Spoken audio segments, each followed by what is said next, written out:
aming bubo rito mga katorto. Dito na po tayo, mag-water sampling part 2. Puro long line.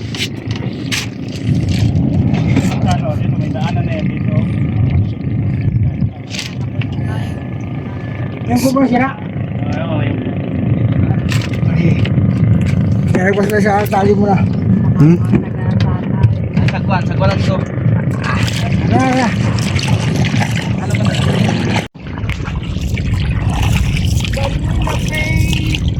Manila Bay kong mahal dahil ito lang ang tubig natin at Laguna de Bay.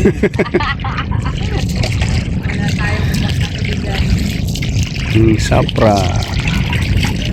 Mamaya pang gabi ang bukas niyan, mga 5 o'clock. Nandito na po yung mga tao niyan.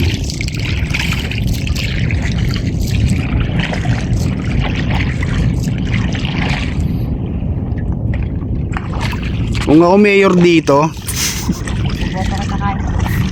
yung mga basura na yan nandito, yung nahuhuli ditong basura, bibilin ko kahit na 10 piso 1 kilo. Para lang mawala yung yung mga basura dito sa ilalim.